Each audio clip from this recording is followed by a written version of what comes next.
इस वीडियो में हम लोग बात करेंगे बहुत ही इम्पोर्टेंट आर्टिकल जिसका नाम है आर्टिकल 324 और ये आर्टिकल बताता है कि भारत का जो भी इलेक्शन होगा बड़ा बड़ा इलेक्शन जैसे कि पार्लियामेंट का इलेक्शन हो गया, स्टेट लेजिस्लेचर का इलेक्शन हो गया, वाइस प्रेसिडेंट का हो गया, प्रेसिडेंट का हो गया, तो उन सब का जो सुपरिंटेंडेंस करेगा, उसको जो देख रेख करेगा, उसका जो डायरेक्शन होगा कि कैसे इलेक्शन हो और उस इलेक्शन को जो कंट्रोल करेगा वो एक कमीशन करेगा जिसका नाम होगा इलेक्शन कमीशन।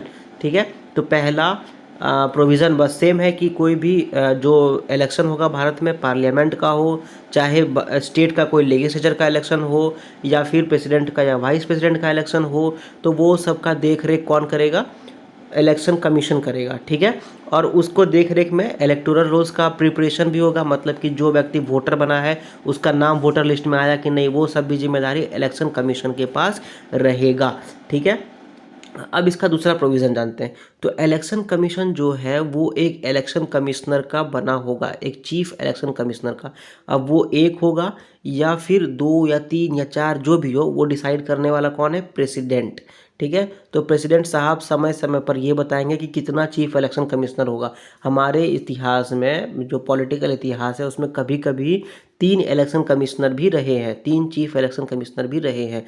ठीक है, और इलेक्शन कमिश्नर कैसे होगा वो सब डिसाइड कौन करेगा? प्रेसिडेंट करेंगे, और कब करेंगे? वो समय समय पर।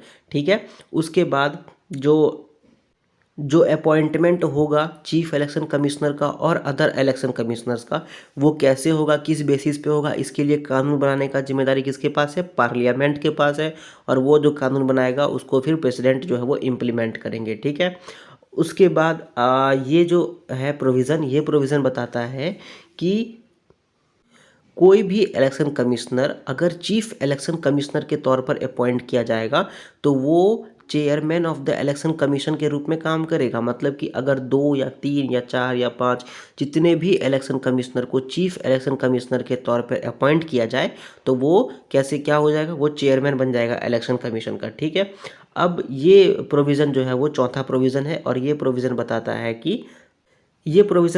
है कि जो हाउस ऑफ पीपल है, मतलब कि लोकसभा का इलेक्शन, जनरल इलेक्शन जो है, उसके बाद जो लोकसभा का इलेक्शन होता है, या फिर जो लेजिस्लेटिव असेंबली का इलेक्शन होता है हर राज्य में, या फिर जो राज्यसभा में हर 2 साल में जो राज्यसभा नहीं सॉरी जो स्टेट का लेजिस्लेटिव काउंसिल में जो, मतलब कि विधान परिषद में जो हर 2 साल में इलेक्शन होता है, उसके लिए प्रेसिडेंट अगर चाहे तो चीफ इलेक्शन कमिश्नर से या फिर इलेक्शन कमीशन से ये कंसल्ट करेगा, और कंसल्ट करने के बाद रीजनल कमिश्नर्स का अपॉइंट करेगा, और जो रीजनल कमिश्नर होंगे वो क्या करेंगे? तो वो इलेक्शन कमीशन को हेल्प करेंगे, वो असिस्ट करेंगे, ताकि जो इलेक्शन कमीशन का काम है कि वो अच्छे से इलेक्शन करा सके, तो वो काम वो पूरा कर सके। इसको फिर से एक बार रिवाइज कर देते हैं हम। जैसे कि लोकसभा का इलेक्शन हुआ, या फिर किसी राज्य का विधानसभा का इलेक्शन हुआ, या फिर पहला जनरल इलेक्शन होगा जो कि विधान परिषद में होगा कोई भी राज्य का, या फिर हर 2 साल में, जैसे आपको पता हो 1/3 मेंबर जो है वो विधानसभा का, विधान परिषद का मतलब रिटायर हो जाते हैं, तो उसके बाद जो इलेक्शन वगैरह होगा, तो उसके लिए प्रेसिडेंट जो है वो इलेक्शन कमीशन से कंसल्ट करने के बाद एक रीजनल कमिश्नर का अपॉइंट करेगा, और रीजनल कमिश्नर जो है वो हेल्प करेगी इलेक्शन कमीशन को, ताकि वो अपना काम जो है वो अच्छे तरीके से कर सके। ठीक है, अब जो पार्लियामेंट है उसका प्रोविज़न को मद्देनज़र रखते हुए प्रेसिडेंट जो है वो, राष्ट्रपति जो है वो टाइम टाइम पर ये बताएंगे कि इलेक्शन कमिश्नर्स का कितना दिन वो काम कर सकते हैं, क्या वो 5 साल काम करेंगे या 10 साल काम करेंगे, वगैरह वगैरह। रीजनल कमिश्नर्स जो है वो कितने दिन तक काम कर सकते हैं, कैसे काम कर सकते हैं, उसका कंडीशन क्या क्या होगा, उनको सैलरी वगैरह क्या क्या मिलेगा। तो इसके लिए पहले तो पार्लियामेंट कानून प्रोविज़न के तहत, कानून के तहत आएगी, और प्रेसिडेंट जो है वो उसमें सहमति अपना बनाएंगे। ठीक है, अभी आप लोग ये बताओ हमको कमेंट सेक्शन में कि इलेक्शन कमिश्नर्स कितने दिनों तक काम करते हैं, उसका टेन्योर क्या होता है। ठीक है, तो ये आप लोगों का क्वेश्चन है फिलहाल के लिए। उसके बाद चीफ इलेक्शन कमिश्नर जो है वो उसी तरह रिमूव किया जा सकता है ऑफिस में जिस तरह कोई एक सुप्रीम कोर्ट का जज रिमूव किया जाएगा। मतलब कि पहले तो प्रूफ करना पड़ेगा कि इनको हम लोग क्यों रिमूव कर रहे हैं, और उसके बाद स्पेशल मेजोरिटी से उसको उस बिल को पास करना पड़ेगा। ठीक है, तो आप लोग हमको ये बताओ कमेंट सेक्शन में कि सुप्रीम कोर्ट का जज कैसे रिमूव किया जाता है, और फिर जैसे ही आपको आंसर आ जाएगा कि सुप्रीम कोर्ट का जज कैसे रिमूव किया जाता है, आपको समझ में आ जाएगा कि चीफ इलेक्शन कमिश्नर कैसे रिमूव किया जा सकता है। ठीक है, तो एक बार जब चीफ इलेक्शन कमिश्नर का अपॉइंटमेंट हो गया तो जब तक वो उस पद पे रहेंगे उसके लिए वो रूल्स वगैरह चेंज नहीं किया जा सकता है। मतलब कि मान लेते हैं कि चीफ इलेक्शन कमिश्नर का अपॉइंटमेंट हुआ और बोला गया उनको कि आप जो है वो 5 साल तक काम करोगे।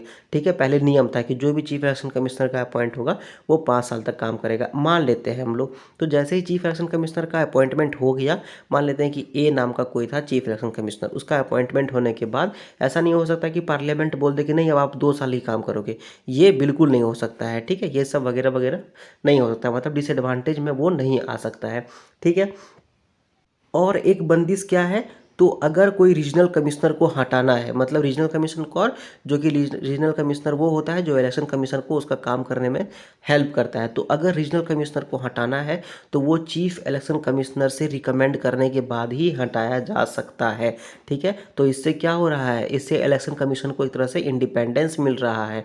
ठीक है, उसके बाद अगर इलेक्शन कमीशन मतलब राज्य का गवर्नर को या फिर राष्ट्र के प्रेसिडेंट को कभी भी ये बताएं कि देखिए इलेक्शन बहुत बड़ा है और हमको और स्टाफ चाहिए जिससे कि हम इलेक्शन को अच्छे से करवा सकें, तो उस सिचुएशन में क्या होगा, प्रेसिडेंट या फिर गवर्नर जो भी हो जिसको भी ये रिक्वेस्ट किया गया उसको वो स्टाफ या फिर हो सकता है कि थल सेना मतलब कि पुलिस ऑफिसर्स वगैरह, और उसको इलेक्शन कमिश्नर को वो देना पड़ेगा, और फिर इलेक्शन कमीशन अपना काम अच्छे से करके इलेक्शन को पूरा अच्छे तरीके से सुपरिंटेंडेंस कर सकती है, उसको डायरेक्शन दे सकती है और इलेक्शन को कंट्रोल कर सकती है। ठीक है, तो इस वीडियो में बस इतना ही, एंड ये था आर्टिकल 324, और ये वीडियो हमको बता रहा था कि इलेक्शन कमिश्नर को इलेक्शन को सुपरिंटेंडेंट करने के लिए, उसको डायरेक्शन देने के लिए, उसका कंट्रोल करने के लिए एक कमीशन होता है जिसका नाम है इलेक्शन कमीशन।